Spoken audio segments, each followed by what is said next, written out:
दो रेसिपीज बन रही है। एक बन रहा है मटन दरबारी। यहाँ पर क्या है कि हम डालेंगे इसमें पहले ऑयल में गरम मसाला और उसके बाद डालेंगे इसमें हम जो नट्स हैं।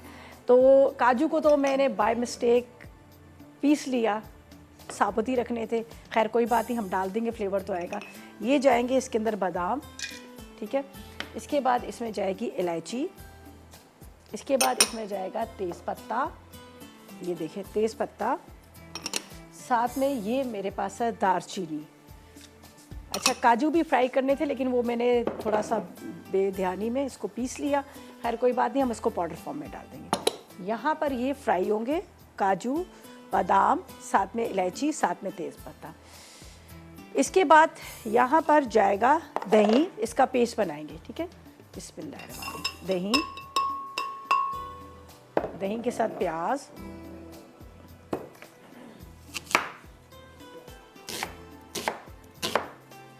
ये हम पीस लेंगे। हमें इसका मसाला ग्रेवी बनानी है, ठीक है। इंग्रेडिएंट्स मैं भी आपको बता देती हूँ दोबारा से ताकि आपको भी एक समझ आ जाए। टमाटर इसमें चले जाएंगे, तकरीबन आप 2 टमाटर ले लीजिएगा ताकि मसाला जो है, इसकी ग्रेवी जो है वो बन जाए, ठीक है। ये पूरा पेस्ट बनाएंगे, ये बड़ा मज़ेदार लगता है घुला घुटा हुआ मसाले के साथ। ज़रा ग्रेवी इसकी थोड़ी सी ज़्यादा होती है तो बड़ा अच्छा लगता है, ठीक है, जब तक वो फ्राई हो रहे हैं। चलिए जी, एक टमाटर और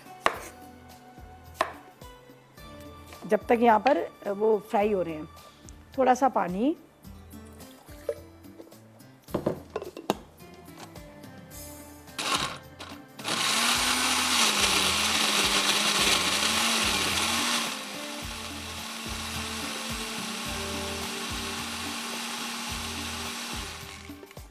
चलिए जी, पीस किया। यहाँ पर ये देखें, मैं इसको इस साइड पे रखती हूँ ताकि आराम से देख सकें। बादाम है, काजू आपने डालने हैं, साथ में आपने गरम मसाला डालना है, इसको फ्राई कर लीजिएगा।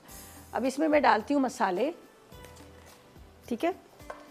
ये मेरे पास है हल्दी, लाल मिर्च पाउडर, साथ में हल्दी, इसके बाद इसमें नमक, काली मिर्च,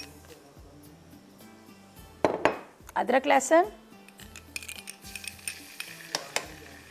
और ये काजू, ठीक है। गोश्त यहाँ पर रखा हुआ है,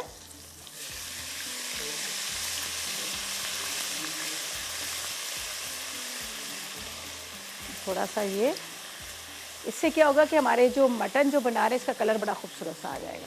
ये थोड़ा सा ये फ्राई हो गया मसाला। अब ये जो मैंने आपके सामने पीसा है सारा मसाला, ये इसमें चला जाएगा, ठीक है, और इसको बहुत अच्छे से भूनना है,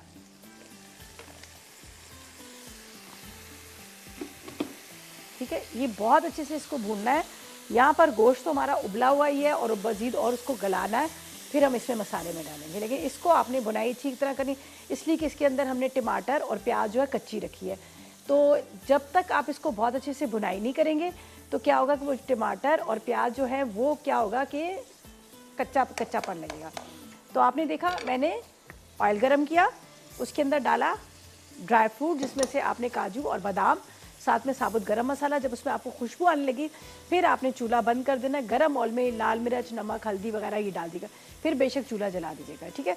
थोड़ी सी उस मसाले की खुशबू आने लगी तो आपने टमाटर, इसके साथ दही, साथ में आपने प्याज को पीस के ग्राइंड करके अच्छी तरह से वो आपने इसमें डाल देना है। अब इसकी बहुत अच्छे से बुनाई करेंगे। जब बहुत अच्छे से बुनाई हो जाएगी तो यहाँ पर मैंने गोश्त रखा हुआ है, ये देख लीजिएगा, जिसको मैंने यहाँ पर गलने के लिए रखा हुआ है। बहुत अच्छे से गल चुका है, बल्कि इसका चूल्हा बंद कर देते हैं, बहुत अच्छे से गल चुका है। ये गोश्त आखिर में डालेंगे।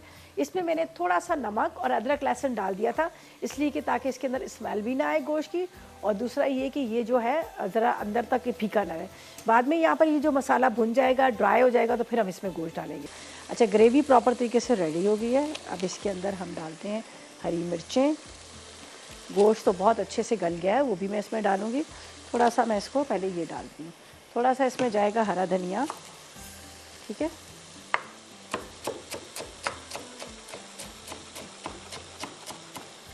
चलेंगे।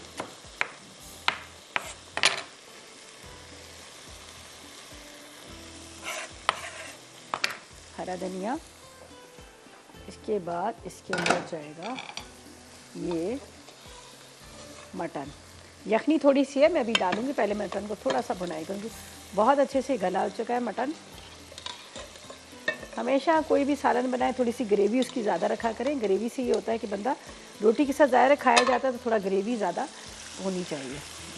अब ये देखें इसकी रंगत कितनी खूबसूरत है। इसके अंदर जो प्याज, टमाटर, काजू, बादाम, ये सारी चीज़ें डली हैं। और बादाम जो है अंदर इसके अंदर जब आप बाइट लेंगे तो क्रंच क्रंच जो बादाम का आएगा, आपको बड़ा मज़ा आएगा। थोड़ा सा बादाम को फ्राई किया हुआ था और बड़ा अच्छा उसका फ्लेवर आया था। ये देख लीजिएगा कितनी अच्छी इसकी ग्रेवी तैयार हो चुकी है। थोड़ी सी यखनी है, हम इसको भी इसी में डाल देते हैं। बस 1 से 2 बॉयल आएंगे, फिर इसको निकाल लेंगे। चलो ये देखें, असल सारा जो टेस्ट होता है ना वो यखनी के अंदर होता है। तो बहुत सारे लोग कहते हैं कि यखनी को फेंक दें। फेंक देंगे तो फ़ायदा क्या हुआ आपको गोश्त को खाने का, जब सारा फ्लेवर ही उसका यखनी के अंदर होगा। तो आप यखनी को ना फेंका करें, इसके अंदर ही आप डाल दिया करें। यहाँ देखें बस अभी कितना अच्छा सा इसका मसाला तैयार हो चुका, बहुत ज़बरदस्त सा इसका। ये देखें जितनी अच्छी इसकी रंगत लग रही है ना, इतना ही मज़ेदार है। तो आप ट्राई करेंगे, आपको बहुत अच्छा लगेगा। और सिंपल वे में कुछ भी, आपने ऑयल गर्म करना है, आप बटर भी गर्म कर सकते हैं।